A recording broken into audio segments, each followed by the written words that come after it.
রয়েছে প্রবাদ প্রতিম প্রতিমা শিল্পী পদ্মশ্রী সনাতন রুদ্রপালের স্টুডিওতে।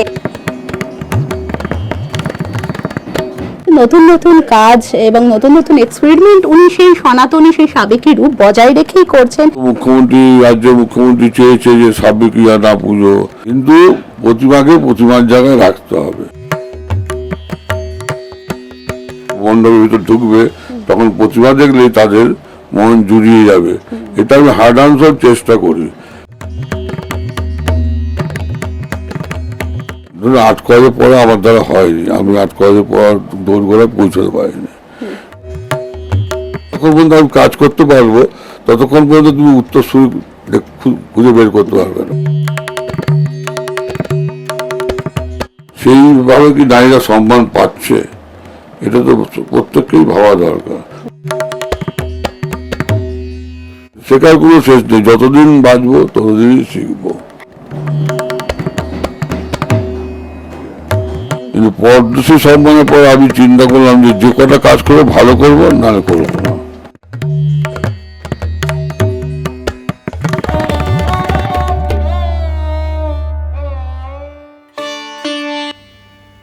আর মাত্র কয়েকদিনের অপেক্ষা, এরপরই শহর কলকাতায় শুরু হবে পুজোর মরশুম। প্যান্ডেলে ঠাসাঠাসি ভিড়, রাজপথে অসংখ্য মানুষ, চোখ ধাঁধানো মণ্ডপসজ্জা, তার সাথে পাল্লা দিয়ে অবাক করা সব দুর্গা প্রতিমা। এরই মাঝে কোনো প্রতিমার সামনে দাঁড়িয়ে যদি আপনার চোখ বুজে আসে ভক্তিতে, সম্ভ্রমের সাথে জোড় হাতের উপর অজান্তেই নুয়ে আসে মাথা, তাহলে বুঝবেন সম্ভবত সেটি পদ্মশ্রী সনাতন রুদ্রপালের প্রতিমা। বছরের পর বছর একডালিয়া এভারগ্রিন, খিদিরপুর 75 পল্লী, গড়িয়া নবদুর্গা, কলেজ স্কোয়ার সার্বজনীন, লেক কালীবাড়ি, আহিরিটোলা, পার্ক সার্কাস, বেনিয়াপুকুর প্রভৃতি শহরের নামজাদা পূজা মণ্ডপগুলোতে মানুষের ভিড় উপচে পড়ে শুধুমাত্র সনাতন রুদ্রপালের প্রতিমা দেখার আশায়। এই বছর অর্থাৎ 2026-এও প্রায় 60টি দুর্গা প্রতিমা তিনি তৈরি করছেন। না, কোনো অত্যাধুনিক থিম ভাবনা থাকে না। সনাতন রুদ্রপাল প্রতিমায় প্রাণ ঢেলে দেন। তার হাতের জাদুতে মৃন্ময়ী প্রতিমা যেন চিন্ময়ী হয়ে ওঠে। দশকের পর দশক ধরে তাঁর রুদ্রাণী এভাবেই আপামর বাঙালির মন জিতেছে।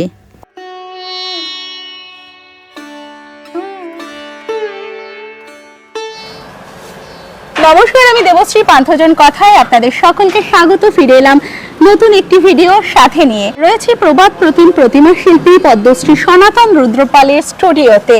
আপনাদের দীর্ঘ প্রতীক্ষা ছিল তার ইন্টারভিউর জন্য, আপনারা অনেকে বলেছিলেন।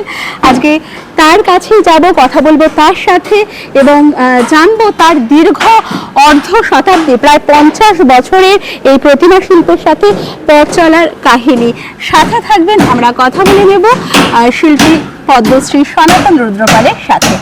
আমার প্রথম প্রশ্ন, আপনার প্রতিমা নির্মাণ সম্পর্কে প্রায় সকলেই জানেন, সেই বিষয়ে আলাদাভাবে বলার কিছু নেই।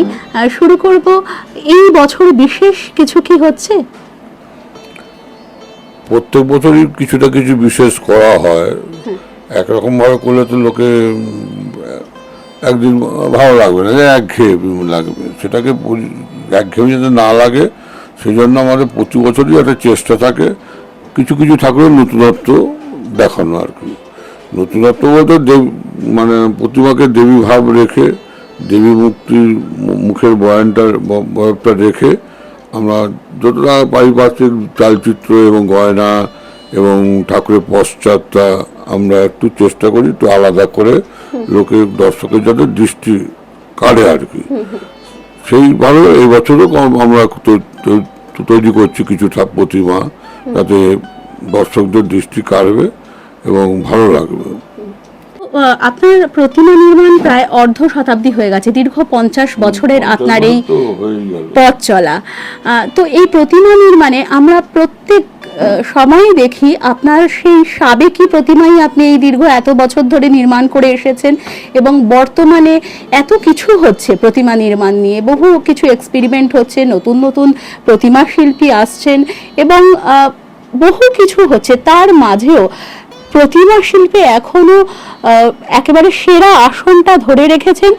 সেটা শুধু নয়, শুধুমাত্র এই সনাতনী প্রতিমা নির্মাণ করে, যা আমরা চণ্ডী পুরাণ থেকে পাই, এবং সবকিছু একেবারে যেমন দুর্গা প্রতিমা হওয়া দরকার সেইটুকু মেনটেন করে আপনি সেই জায়গাটা ধরে রেখেছেন। এর পেছনে মানে কি রহস্য আছে, বা সেই জায়গায় সেই ইঁদুর দৌড়ে না থেকেই বলা যায় আপনি আপনার মতো করে একটা সাধনার মতো করে প্রতিমা নির্মাণ করে চলেছেন এত বছর ধরে। এই বিষয়ে যদি একটু কিছু বলেন।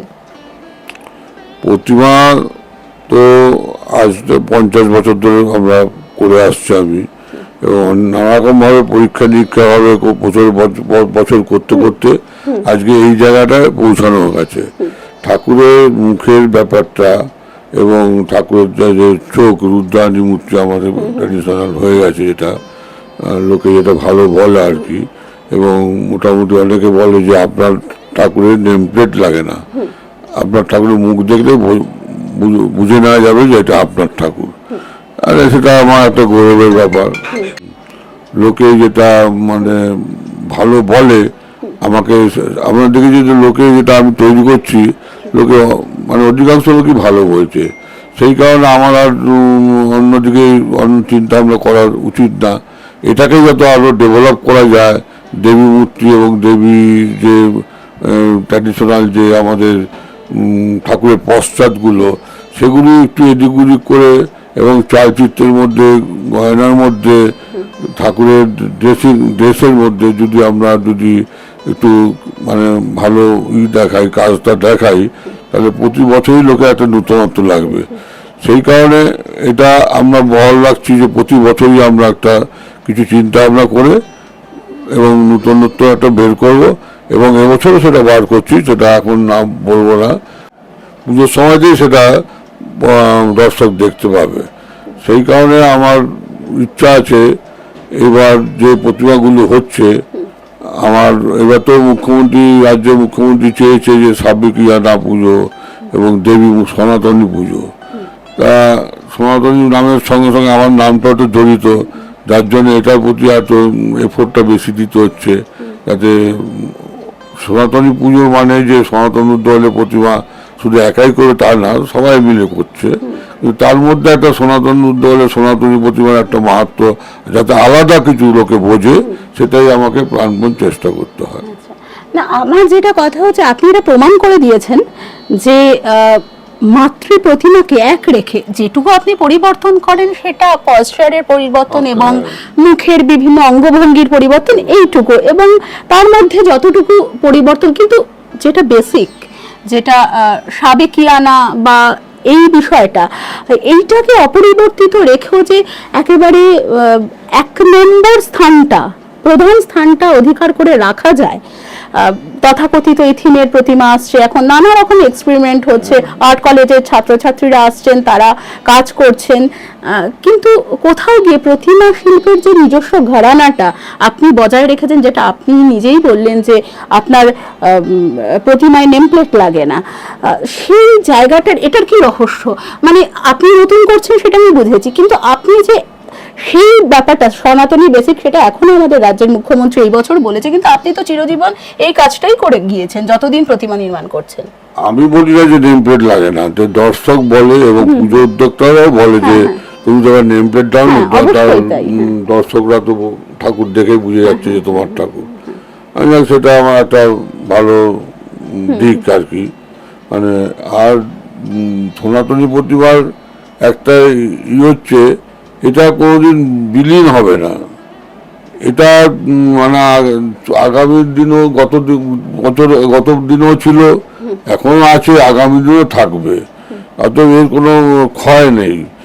আর আমরা প্রত্যেকটা লোকই যে দুর্গা পুজোর যে উৎসবটা আনন্দ উপভোগ করি, মায়ের কাছে অঞ্জলি, মায়ের কাছে মায়ের দুকে মাথা উঁচু করে তাকিয়ে থাকা, এই ব্যাপারটা এই দুর্গা ঠাকুরের মধ্যে যদি না আমি আনতে পারি, তাহলে দেবী মূর্তির কোনো মানে হয় না। এবং যারা দর্শক, যারা ঘন্টার পর ঘন্টা দাঁড়িয়ে লাইনে থেকে প্রতিমাগুলো দেখে, তাদের যেন ওই যে লাইনে দাঁড়িয়ে থাকার একটা মানে বেফালতু না হয়। মানে তাদের যে লাইনে দাঁড়িয়ে থাকার ব্যাপারটা, সার্থক হয়ে ওঠে। প্রতিমার ভিতরে যখন মণ্ডপের ভিতরে ঢুকবে তখন প্রতিমা দেখলেই তাদের মন জুড়িয়ে যাবে। এটা আমি হার্ড অ্যান্ড সব চেষ্টা করি এবং প্রত্যেকেই প্রত্যেক শিল্পী তার চেষ্টা করে তার পরিকাঠামো দিয়ে দর্শকদের মন জয় করতে এবং পুজো উদ্যোক্তাদের যারা অর্ডার দেয় তাদের মন জয় করতে। শুধু আমি একাই না, সবাই করে এটা। আচ্ছা, আপনার প্রতিমার মধ্যে আমরা বিশেষভাবে রুদ্রাণী প্রতিমার কথা তো ওটা রয়েইছে, বিখ্যাত হয়ে আছে। এবং আমি যেটা বিশেষ করে জানবো, আপনি বহু ক্ষেত্রে বলেছেন যে এটা একটা শিল্প সাধনা, তো যে কোনো শিল্পই সাধনা, কিন্তু প্রতিমা নির্মাণ এই এই শিল্পক্ষেত্রে যারা আছেন তাদেরকে শিল্পী তো তারা অবশ্যই, কিন্তু তার উপরে আপনি নিজের ক্ষেত্রে বলেছেন তার উপরে আপনি ভক্ত এবং মায়ের সাধক। ভক্ত না হলে তো হবে না। আমি যা মূর্তি তৈরি করব সেটাকে স্টাডি করতে হবে, তাকে তার ভেতর কি আছে এবং ভক্ত হতে হবে। ভক্ত না হলে ভগবানের কি রূপ সেটাকে বিশ্লেষণ করতে পারবো না। আর যে কোনো জিনিসই আমি যদি একটা মডেলও করি তার ভেতরে অ্যানাটমি কি আছে, মুখের মধ্যে কি আছে সেটাকে আমাকে খুঁজে বার করতে হবে। তা নাহলে আমাদের শিল্পকর্মটা শেষ হবে না। আর দ্বিতীয় কথা হচ্ছে, এখানে যারা আমাদের লাইনে যারা আরো যারা শিল্পীরা আছে প্রত্যেকেই চেষ্টা করে তাদের মতো করে ভালো করার, এবং তার মধ্যে দর্শকরা বিচার করে এনার ঠাকুর ভালো, ওনার ঠাকুর মোটামুটি ভালো, এই তারা চিন্তা ভাবনা করে। এটা তো থাকবে, একটা কম্পিটিশন থাকবে। কম্পিটিশন না থাকলে মানুষের কর্মে কোনো উন্নতি হবে না। প্রত্যেকটা লোকের জীবনে কম্পিটিশন থাকা উচিত। ওই করলাম ধরতকটা মার পেরে ওই কাজ করে কোনো লাভ নেই। যেহেতু শিল্পকর্ম সব লক্ষ লক্ষ লোক দেখবে, সেখানে মানে তার যে হাতের কাজ সেটা তো লোকে দেখবে, জানবে। সেটা তা নাহলে তো তার হাতের কাজ করে লাভ নেই। ওই এটার মেশিন না, যেটা এসে করলাম, মেশিন বেরিয়ে এলো, প্রোডাকশন দিলাম, একটা কোম্পানির নাম দিয়ে বিক্রি করলাম, তা তো না। এটা প্রতিমার মধ্যে এখন অনেক শিল্প চেতনা এসে গেছে। প্রতিমার জায়গাটা নেই, অনেক শিল্প চেতনা, অনেক আর্ট এবং অনেক এর মধ্যে মানে কি বলবো, প্রচুর চিন্তা ভাবনা নিয়ে এই জিনিসটা করতে হয়। যে ওই গাটা কাঠামো করলাম, ঠাকুর বাঁধলাম, মাটি মাটি মুখ লাগানো হলো, ধর তক্ত মারপেটে কাজ করলে এখনকার প্রজন্মের দর্শক যারা আছে তারা কেউ নেবে না। এখনকার দিনে একটা 5 বছর 8 বছর 10 বছর ছেলেরাও কত এক্সপার্ট, তারা ঠাকুরের অ্যানাটমি বিশ্লেষণ করে, ঠাকুরের কোথায় ছোট বড় অঙ্গ আছে সেটা বের করে ফেলে, চোখ টেরা থাকলে সেটা বের করে ফেলে। অতএব কাজ করতে হবে খুব হুঁশিয়ার হয়ে। হুঁশ না থাকলে আমরা ওই ছোট ছোট ছেলে মেয়ের কাছে আমরা বাজে হয়ে যাবো আর কি। আপনাকে কি অ্যানাটমি নিয়ে পড়াশোনা করতে হচ্ছে আলাদাভাবে এই শিল্প, নাকি এটা সহজাতভাবে এসেছে? অ্যানাটমিটা কালচার করতে হয়, নিজের মনের সঙ্গে কালচার করতে হয়। যে কোনো একটা জিনিস ছবি দেখে তার মধ্যে ধরুন 8 কলেজে পড়া আমার দ্বারা হয়নি, আমি 8 কলেজে পড়ার দোরগোড়ায় পৌঁছতে পারিনি।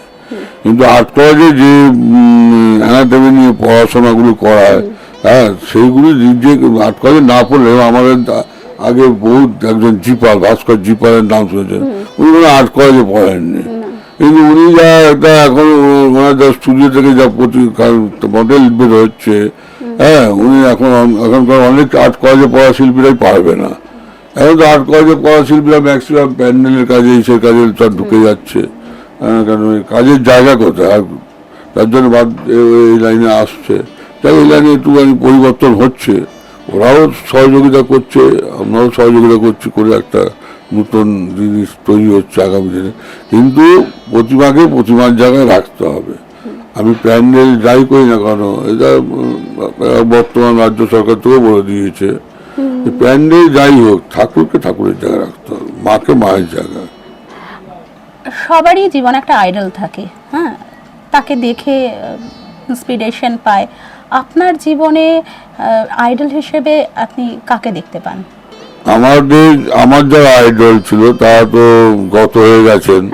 যেমন আমার জ্যাঠামশাই, আমার নিজেই জ্যাঠামশাই রাখাল পাল, নেপাল পাল, আমার বাবা মোহন বাসুদেব পাল, আর সর্বোপরি একজন আইডল আমার রমেশ চন্দ্র পালের নাম শুনেছেন নিশ্চয়ই, ভাস্কর রমেশ পাল। আপনি সার্থক উত্তরসূরি তার। হ্যাঁ, আপনি সার্থক উত্তরসূরি তার। সেটা লোকে বলে, যেটা আমি কতটা কি করতে পারছি সেটা আমি নিজে বলতে পারবো না। রমেশ পালের ঘরানাটা, রমেশ পালের তার অ্যানাটমিগুলো, রমেশ পালের পশ্চাৎগুলো, রমেশ পালের যে ন্যাচারাল একটা ন্যাচারাল লাইফ সিংহ, লাইফ একটা সাপ, লাইফ একটা অসুর, হ্যাঁ, অসুর অ্যানাটমি, সিংহের অ্যানাটমি, দুর্গার মুভমেন্ট, এইগুলো আমার প্রচন্ড আকর্ষণ করতো ছোটবেলা থেকে।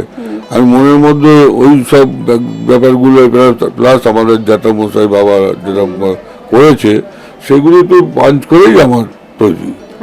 জেঠু, আপনার পূর্বসূরি সম্পর্কে আপনি এতক্ষণ বললেন, আপনার উত্তরসূরি হিসেবে কাকে দেখতে চান? উত্তরসূরি এখন অনেক আছে, এখন কে কিভাবে কাজ করছে না করছে সেটা তো খোঁজা মুশকিল না। এখন হয়তো আমি যখন থাকবো না তখন তোমরা জানতে পারবে কে উত্তরসূরি। হ্যাঁ, এখন তো বুঝতে পারবে না, এখন তো যতক্ষণ পর্যন্ত থাকবো না বলছি, যতক্ষণ পর্যন্ত আমি কাজ করতে পারবো ততক্ষণ পর্যন্ত তুমি উত্তরসূরি খুঁজে বের করতে পারবে না। এবার আমি যখন থাকবো না তখন, মানে কাজ করবো না, তখন তুমি বার করতে পারবে।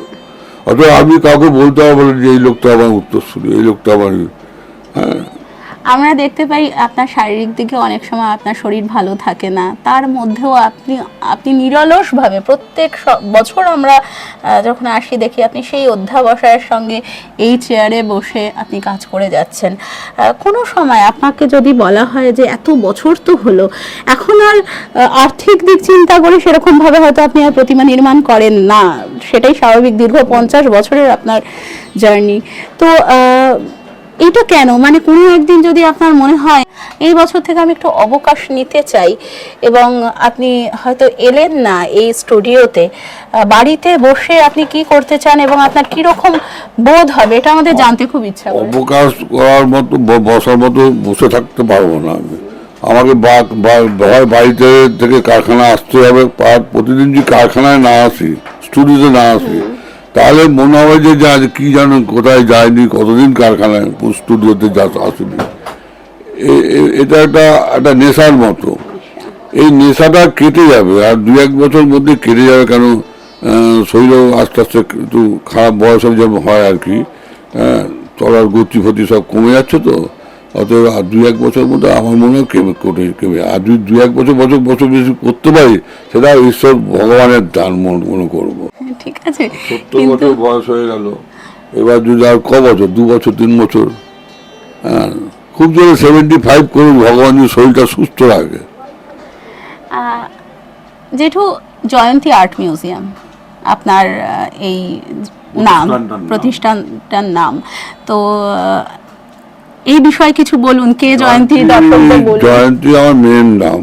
হ্যাঁ, ওই জন্য যখন আমি ওই বাবার থেকে সরে এসে একটা স্টুডিও চিন্তা করলাম যে আমাদের তো কুমোরটুলিতে অনেকের শিল্পালয়, অমুক স্টুডিও এইসব লেখা আর কি। আমি চিন্তা করলাম যে আমি হচ্ছে জয়ন্তী আর্ট মিউজিয়াম দেবো। মিউজিয়াম করার একটা চিন্তা ভাবনা ছিল, কিন্তু সেটা ওই মানে কোন সময় যে বয়সটা আস্তে আস্তে 70 হয়ে গেল, আমি তো মানে টেরই পেলাম না। নাহলে আমার একটা পরিকল্পনা ছিল যে এই কাজের পাশাপাশি একটা ফ্লোর কিংবা একটা সাইডে কিছু ওই হাতের কাজ করে একটা স্টুডিওর মতো সাজিয়ে রাখা। ওদের তোর দাম থাকবে, ফর সেল লেখা থাকবে। আমাদের তো কাস্টমাররা অনবরত আসা যাওয়া করেই, তারা হয়তো দেখলো, কোনোটা পছন্দ হলো, সেটা তারা কিনে নিল। এটা মিউজিয়ামের কাজও করলো, আর আমার বেচাকেনার কাজও চললো। সেটা তো এখনো হতে পারে না, এখন আর সেই এনার্জি নেই। আপনি কি মিনিয়েচারের কাজ করেন জেঠু? মানে ছোট কোনো করেছেন মিনিয়েচার, ছোট যে দুর্গা? ছোট দুর্গা তো আমরা এইটুকু দুর্গা পর্যন্ত করেছি, মানে 1.5 ফুটের দুর্গা, 1 ফুটের দুর্গা পর্যন্ত করেছি। আচ্ছা, করাটার সময় লাগে, ছোট কাজ করতেও বেশি সময়টা লেগে যায়। আচ্ছা, না করার কিছুই নেই। কৃষ্ণনগর যেমন ছোট কাজ করে, ওদের একটা আলাদা ঘরানা আছে। আমাদের এই বড় মান ঠাকুরের যে ঘরানাটা, এটাকে মেনটেন করে আমরা ছোট কাজগুলো করি। আচ্ছা, এটা তো সময়টা লাগে। আপনাদের অরিজিন কি কৃষ্ণনগর? মানে আপনার বাবারা কি? আমাদের হচ্ছে পূর্ববঙ্গ, কৃষ্ণনগর ঘরানা। পূর্ববঙ্গে আমার বাপদাটা হচ্ছে ঢাকা বিক্রমপুর 16 ঘর গ্রামের। আচ্ছা আমাদের জন্ম এখানেই। আচ্ছা জেঠু, আপনার সন্তান যারা আছেন তারা কি আমার কিছু- ছেলে আছে, ছেলে এই লাইনে ঢোকেনি, ছেলে কি করে? বাইরে এখন হোটেল শেফ, বাইরে সার্ভিস হোটেল করে, ম্যানেজমেন্ট হোটেল ম্যানেজ করে। মেয়ে এখন এই বাগুইহাটির সামনে বিয়ে দেওয়া হয়েছে, ও মাঝে মধ্যে এসে কিছু কাজ করার চেষ্টা করে, এই হচ্ছে ব্যাপার। যদি পারবে আগামী দিনে পারবে, ঠিক আপনার যেহেতু হ্যাঁ যদি পারবে আগামী দিনে।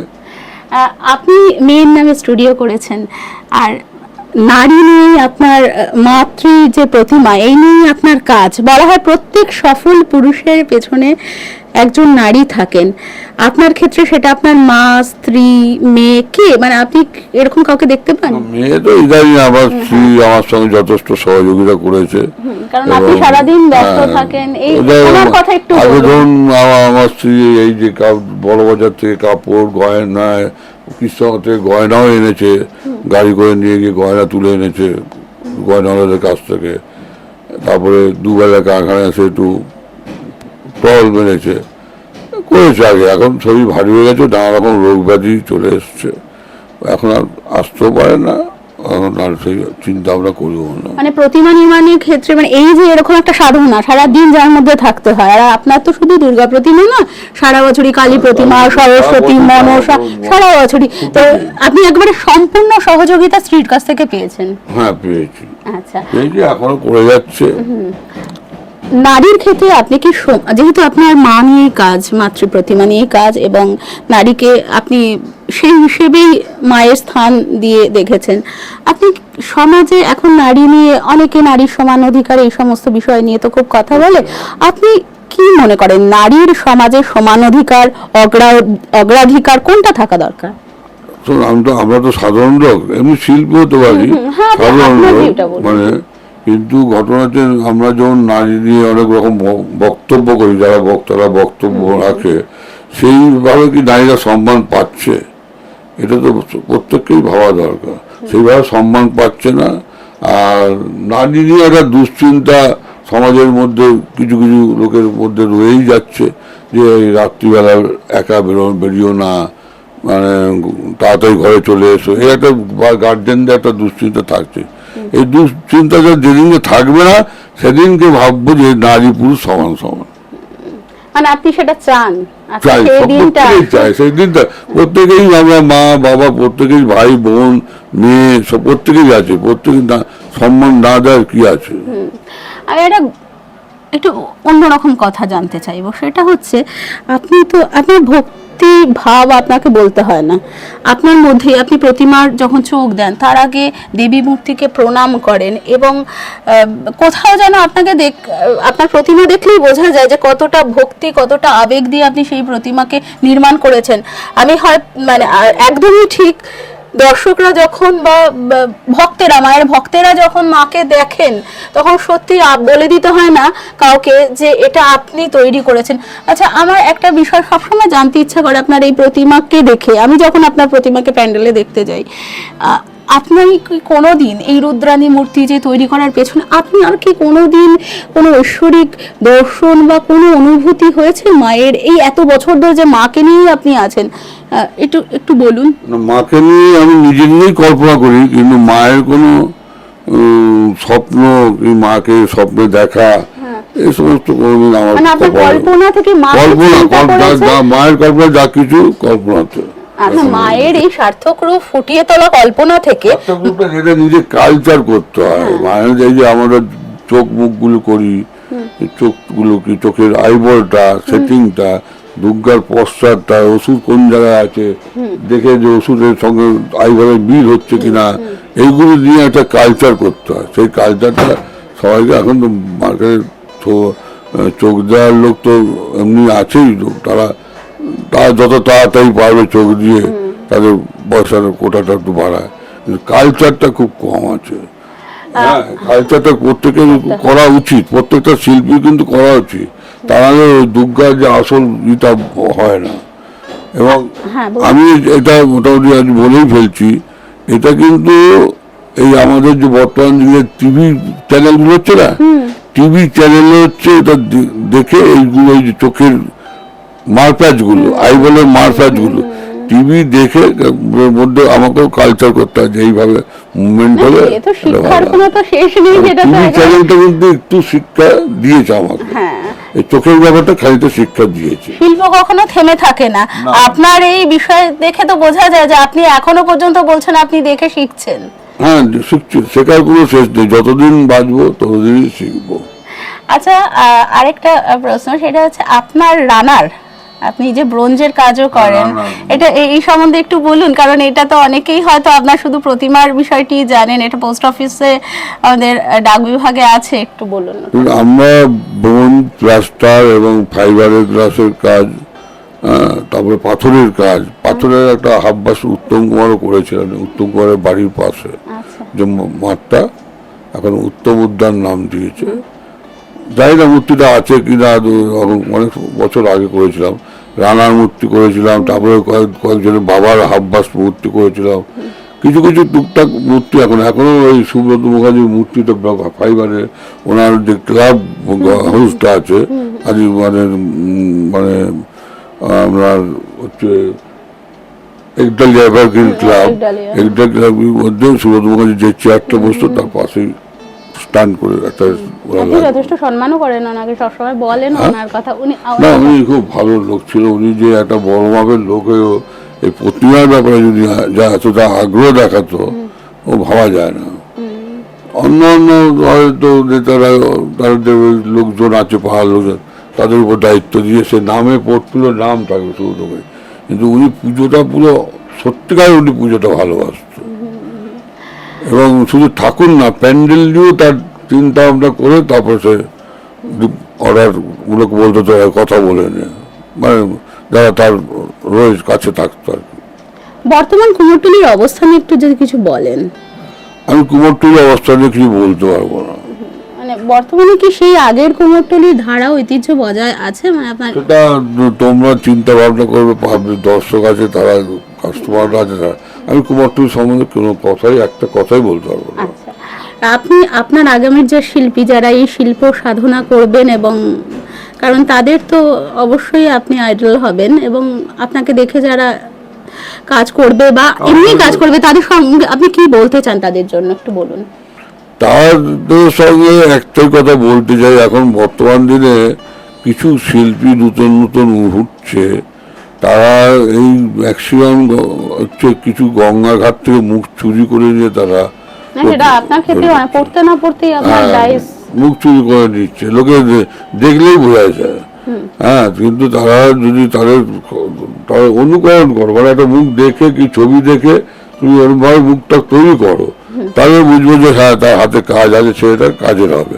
কিন্তু ওই গঙ্গাঘাটকে ফেলে দেওয়া, মুখ তুলিয়ে ওই প্লাস্টার ডাইস করে ওটাকে করে, আগে কিন্তু আমার এইটা কিন্তু কুমোরটুলিতে কিন্তু মেনটেন করতো। আমাদের কুমোরটুলি যারা ছিলাম, আমরা তো কুমোরটুলি ছিলাম, কুমোরটুলিতে আমাদের এই কুমোরটুলি যে 150 ঘর, তখন 200 ঘর এখন হয়েছে হয়তো, কিন্তু কোনো ঘরের মুখ, কোনো ঘরে পাশের ঘরের ওই মুখ পাবেন না, কোনো কেউ বলতে হবে যে এই ঘরের মুখ ওই ঘর, ফলে 150 ঘরের মুখ 150 রকম মানে আলাদা। কিন্তু এখন যারা বাইরে বাইরে কুমোরটুলির বাইরে বাইরে কাজ করছে, তাদের ওই কুমোরটুলির বেশ কিছু পালা আমার ঘরে, না আমার ভাইয়ের ঘরে, না আমার জারতো ভাইদের ঘরে, হ্যাঁ, এইসব মুখ নিয়ে তারা কাজ কারবার করছে। আপনার বাবা মোহনবাসী রুদ্রপাল, তার সম্পর্কে একটু কিছু বলুন, আমরা একদম শেষের পথে ইন্টারভিউর। আমার বাবা মোহাম্মদ হচ্ছে রাখাল পাল, নেপাল পালের, ওরা 5 ভাই ছিলেন, তার মধ্যে ছোট হচ্ছে আমার বাবা। এবার বাবা আমরা যখন রাখাল পালের ওখান থেকে আলাদা হলাম, তখন আমার বাবার নাম দিয়ে তখন আমাদের কারবারটা আরম্ভ করলো। যেহেতু রাখাল পালের একটা সুনাম আছে, নেপাল পালেরও একটা সুনাম আছে, সেহেতু আমাদের তখন কাস্টমার ঘরে ঢোকাটাই মুশকিল, কাস্টমার ঘরেই আসতো না। সে মতো অবস্থায় তখন আমার মনে মনে তখন আমার একটা হিংসা হতো জ্যাঠামশাইদের উপরে। এবার আমি চেষ্টা করবো যে তোমাদের থেকে আমাদের বাবাকে আমি উপরে তুলবো। তো ভগবান সেই কথাটা আমার শুনেছে, রেখেছে। বাবার নাম এখন ভালোই লোকে প্রচার জানে আর কি, এবং তার ছেলে হিসাবে আমরা রয়েছি, আমার ভাইরা রয়েছে। পদ্মশ্রী পেয়েছেন তো কয়েক বছর আগে, তার আগেই আপনার এত কাজ, পদ্মশ্রী পাওয়ার পরে কি আলাদা, আর পদ্মশ্রী কি আপনার কাজে আলাদা কিছু আর যোগ করেছে? পদ্মশ্রী সম্মানটা আপনার জন্য কি? পদ্মশ্রী সম্মানের আগে অনেক একটু কাজ হতো, একটু রাফ কাজও হতো, কিন্তু পদ্মশ্রী সম্মানের পর আমি চিন্তা করলাম যে যে কটা কাজ করে ভালো করবো, নাহলে করবো না। আচ্ছা, ওই সংখ্যা গুণের লাভ নেই, মানে কোয়ালিটি ঠিক রাখতে হবে, কোয়ান্টিটি বাড়িয়ে লাভ নেই। জেঠু, আপনার দীর্ঘ সুস্থ জীবন কামনা করি এবং আপনি কাজ করে যান, আপনি অবসর না নিন, আপনার কাজের অবকাশ না থাকুন, কিন্তু আপনি সুস্থ থাকুন এই কামনা করি। এবং এই শিল্পের সাথে যারা যুক্ত আছে, আপনার আশীর্বাদ তাদের সাথে থাকুক এবং আপনার শিক্ষা তাদের সাথে থাকুক। আপনি শেখাচ্ছেন, মানে শেখানোর কথা কিছু কিছু ছেলেকে শেখানো হচ্ছে, যেমন না কিছু, কিন্তু এখন এই লাইনে না একটু মানে শিখতেও আসে। আবার কিছু ছেলে চালাকি করে ঢোকে, আমরা কাজ শিখবো বলে চালাকি এখান থেকে কিছু চুরি করার জন্য ঢোকে, হয়তো কোনো কিছু বুক, কোনো কোনো ডাইস, কোনো কাজের নমুনা, এগুলো চুরি করার জন্য ঢোকে আর কি। একটা কাজের নমুনা চুরি করাটাও চুরি করা বলে, হ্যাঁ, এইসব জন্য ঢোকে। তার জন্য আমি বেছে বেছে 2-4 জনকে ঢোকাই, ওই প্রতি বছর 2-4 জন থাকে, কাজও করে এবং শেখো এখানে। আপনার মতো গুরু এবং তার শিষ্য সেরকম হওয়া দরকার, সেরকম শিষ্য কি পেয়েছেন? শিষ্য আচার্য পাওয়া কঠিন ব্যাপার, আমাদের দিন নেই যে লাঠি যারা কেউ লোকের কাছে পড়ে থাকবে, সেই দিন নেই। কিন্তু এখন হচ্ছে লোক পয়সার একটা ব্যাপার আছে, তো পয়সার জন্য আর নিজেদের ঠিক রাখতে পারে না। একটু কাজ শিখলেই অন্য কারখানা থেকে ডাকবে, এই আমাদের করে দিয়ে যায়, তোকে এত টাকা রোজ দেবো। সেই কারণে ঠিক থাকা মুশকিল বর্তমান যুগে। আর পয়সাটাও দরকার, পয়সাটা না দিলে সেও ব্যাটাই চলবে কি করে। হ্যাঁ, তাহলে আমরা শেষ করছি জেঠু, আপনি ভালো থাকুন। আমরা কথা বললাম পদ্মশ্রী সনাতন রুদ্রপালের সাথে।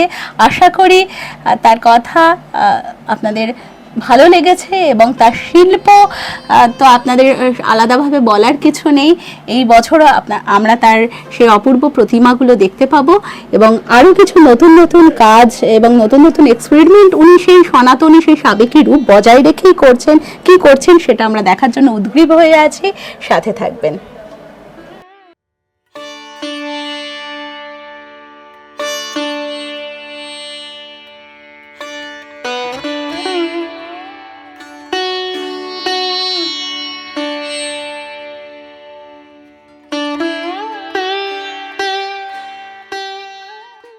উনিও যেরকম চায়, ওনার যতক্ষণ যে জিনিসটা ভাববে বা চিন্তা করবে, যতক্ষণ সেই জিনিসটা না হবে ততক্ষণ ওনার সেই জিনিস করিয়ে তারপরে ছাড়বে। সেটা যদি মানে কোনো ঠাকুর যদি রেডি হয়ে যায়, হয়তো মনে হচ্ছে এটা ঠিক হচ্ছে না, কিন্তু সেটাকে যেন তেন প্রকারে ওনাকে ওটা ঠিক করেই করবে। এবং এটাতে অনেক অভিজ্ঞতা হয়, থাকতে থাকতে হয়তো আরও অভিজ্ঞতা হবে। যতটুকু পেরেছি শিখেছি, যতটুকু দেখেছি, কাস্টমার ডিলিংস করতে হয়, আজকে ডেলিভারি দিতে হয়, অনেক কিছু করতে হয়। এই ব্যাপারটা বিশালটা এখনো করছেন যখন উনি, যতদিন পারবো ওনার সাথে সাথ দিয়ে যাব। আমার যতটুকু অভিজ্ঞতা বা বুদ্ধিতে যতটুকু কাজ হয়, ওনাকে যতটুকু হেল্প করার আমি করে যাব।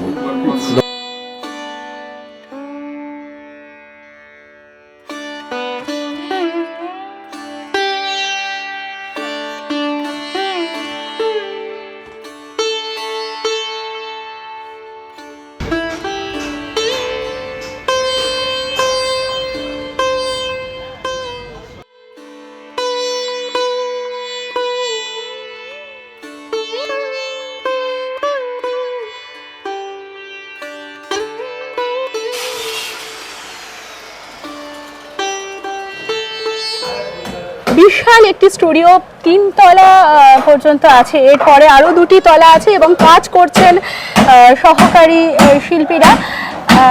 এটা কি কাজ চলছে দাদা, একটুখানি বলতে পারবেন? সাপ বাঁধানো, সাপের মানে খড়ের কাজ হচ্ছে। এটা কি একচালা প্রতিমা হচ্ছে দাদা? হ্যাঁ, একচালা প্রতিমা। বাড়ির পুজোর প্রতিমা? হ্যাঁ, বাড়ির পুজো। আচ্ছা, আপনারা দেখুন কি সুন্দরভাবে খড় বাঁধার কাজ হয়, খুবই বিশেষত্ব আছে এখানে খড় বাঁধার। দেখুন খুব সুন্দর করে খড় বাঁধার কাজ হয়।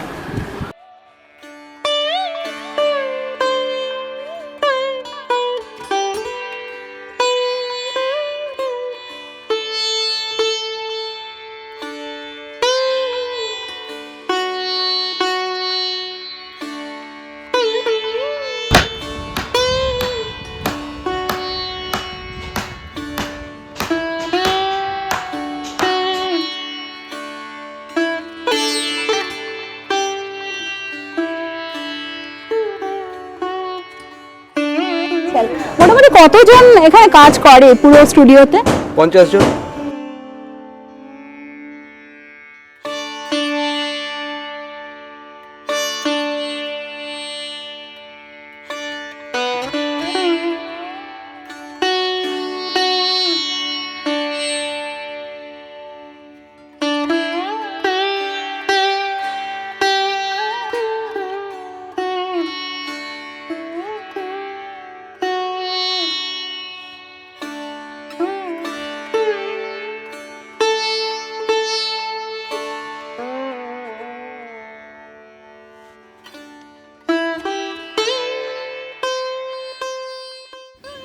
কাজ চলছে সনাতন রুদ্রপালের স্টুডিওতে।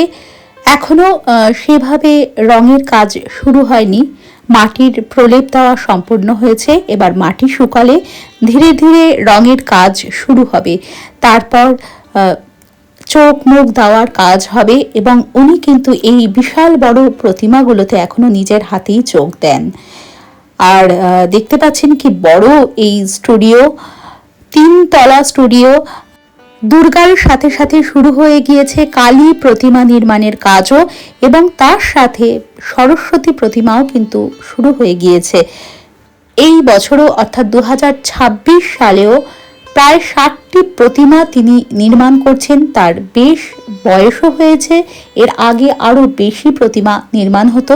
এই বছর দীর্ঘ 12 বছর বাদে আবার তিনি দেশপ্রিয় পার্কের দুর্গা প্রতিমাও নির্মাণ করছেন। ভাস্কর্য শিল্পে তাঁর অসামান্য অবদানের কারণে ভাস্কর সনাতন রুদ্রপালকে 2024 সালে ভারতের সর্বোচ্চ অসামরিক সম্মাননা পদ্মশ্রীতে ভূষিত করা হয়।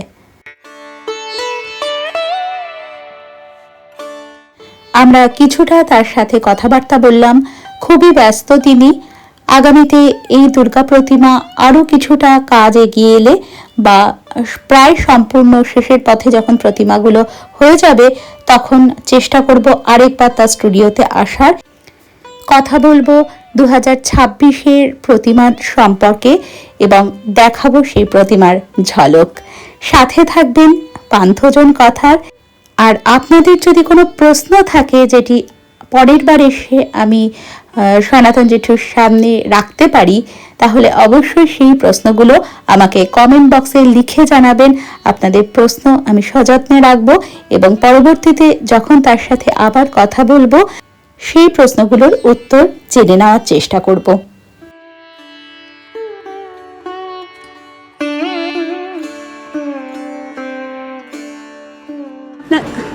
আশা করি ভিডিওটি আপনাদের ভালো লেগেছে। ভালো লাগলে ভিডিওটিকে একটি লাইক করে দেবেন এবং শেয়ার করে অন্যান্যদেরও দেখার সুযোগ করে দেবেন, এবং কমেন্ট বক্সে অবশ্যই আপনাদের মূল্যবান মতামত জানাবেন। আপনাদের মতামত জানতে পারলে আমি বুঝতে পারি আসলেই আপনাদের ভিডিওগুলো কেমন লাগছে। আর যদি এখনও পান্থজন কথা ইউটিউব চ্যানেলটিকে সাবস্ক্রাইব করা না হয়ে থাকে, তাহলে চ্যানেলটিকে সাবস্ক্রাইব করার অনুরোধ রইল। সকলে খুব খুব ভালো থাকবেন। খুব তাড়াতাড়ি ফিরে আসবো নতুন একটি ভিডিওর সাথে নিয়ে।